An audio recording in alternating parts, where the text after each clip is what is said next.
Welcome to today's Explainer. We're about to dive into a truly fascinating academic paper that completely flips how we've traditionally understood a very famous ancient text, Lamentations chapter 3. For centuries, this particular biblical chapter has been read as this hopeful pivot, right? A moment of comfort planted right in the middle of a totally devastating book. But the source material we're looking at today proposes a radical shift. It argues that Lamentations 3 isn't a pivot to hope at all. Actually, it's an unresolved courtroom drama. It's a scene of unrelieved grief that literally shares its DNA with modern cries for justice. Section 1. The Silence Speaks. Modern Maternal Summons. To really grasp what's going on in this ancient text, our source begins with an incredibly powerful hook to bring us directly into the visceral reality of unresolved grief. The author grounds this ancient theological study by pointing us to recent history. Listen to the words of Leslie McSpadden, the mother of Michael Brown, in Ferguson, Missouri back in 2014. The paper highlights that her words were not just some private expression of mourning. Not at all. They functioned as an active summons, an absolute demand for accountability, aimed squarely at both state power and divine absence. And the source connects McSpadden's cry to the words of Sabrina Fulton, the mother of Trayvon Martin, who described a silence that was just deafening. The author notes that these modern mothers share a very specific posture. They flat out refuse the premature consolations of bystanders who demand they just move on or accept that this is somehow all part of a plan. Now, here is the crucial point regarding how the academic source categorizes these testimonies. It defines them as forensic accusations. What does that mean? It means their grief is structured like a formal legal summons. It's not just crying in private, they are directly addressing an audience, showing the actual evidence of what happened to their children and demanding a response. And this modern dynamic, the paper argues, perfectly mirrors a very ancient one. Section 2. The Maternal Lawsuit. God on Trial.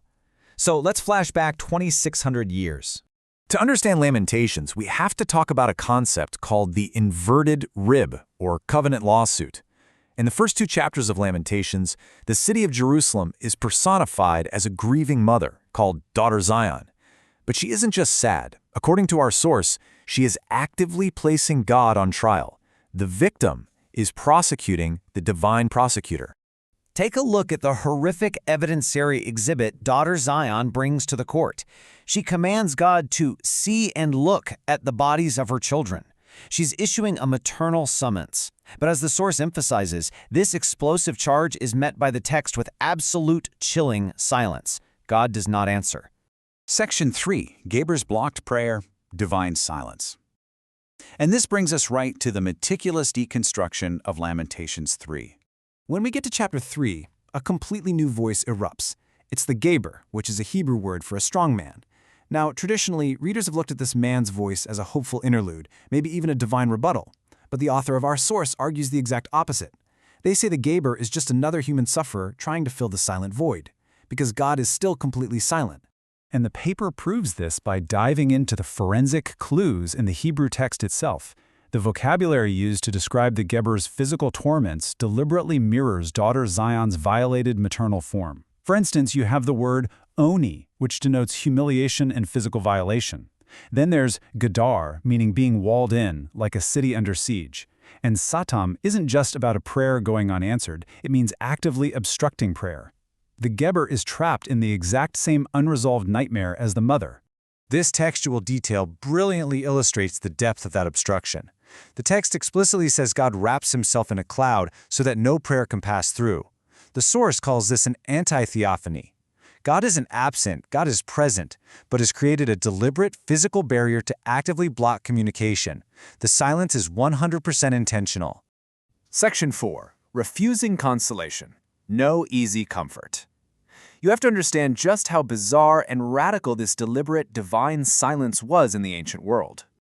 When we compare Lamentations to other ancient Near Eastern texts, like the Lament for we see that when a maternal goddess cries out, it always works. The gods relent, the city gets rebuilt, everyone goes home happy.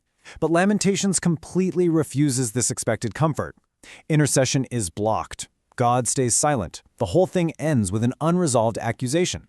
It was a massive theological outlier in its time.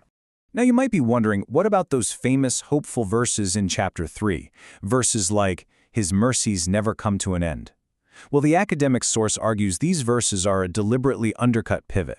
Sure, there are moments of apparent hope, but they are immediately swallowed up by raw, unrelieved demands for vengeance. The text absolutely refuses to resolve the trial. It intentionally sustains the disorder. Section 5, Maternal Witness, a 4th-century legacy. This leads us to an incredible synthesis in our explainer today. To connect the ancient text to the modern hook we started with, the paper uses a framework called reception history. Now, this doesn't mean modern grieving mothers are sitting around reading and quoting Lamentations. It's about a structural inheritance. They are living out the exact same forensic grammar through their embodied practice. In a way, they are structurally inhabiting the text itself. To show this, the source traces a timeline of continuous Black maternal witness across 4 centuries. We go from the spirituals of enslaved people naming divine absence, to Mamie Till Mobley bravely exhibiting her son Emmett's body to the world, to Fannie Lou Hamer's powerful indictments, all the way to modern mothers of the movement using cell phone videos as evidence. The author demonstrates how all these historical moments perfectly parallel that ancient mother in the dock demanding answers from both earthly empires and heaven. The author points out that womanist biblical scholarship validates this kind of lived interpretation. From this viewpoint, reading begins right where the text meets the wound. The marginalized interpreter refuses to let dominant, comfortable traditions domesticate the text's volatility. Instead, they expose dimensions of the text that neat, tidy theology so often tries to suppress. Section 6, God in the Dock, Theological Climax. Finally, let's unpack what this means for our understanding of hope and divine solidarity. This entire analysis leads us to a total reconfiguration of hope, which the author calls disciplined vigilance. Hope, in this new framework, isn't looking forward to a quick fix. It isn't an empty promise that everything will magically be okay. It is the practice of remaining in unresolved grief, refusing to abandon the site of execution before getting a real answer. And this brings us to a really profound claim. The author suggests that a silent God is actually practicing risked solidarity. Rather than speaking from above to tell grieving mothers to move on, God is standing in the dock alongside them, implicated right there in the silence. The quote says it all. Resurrection, if it is to be credible, cannot bypass the courtroom. It must emerge from within it. We're going to wrap up today's explainer with this provocative question drawn directly from the source's conclusion. If hope is actually found in the courtroom of unresolved grief, what does it mean for our modern rituals to hold the vigil open instead of rushing to heal? It challenges us to completely rethink how we as a community manage justice and the heavy burden of unresolved history. Thanks for joining me on this deep dive. Keep asking the hard questions, and I'll catch you in the next explainer.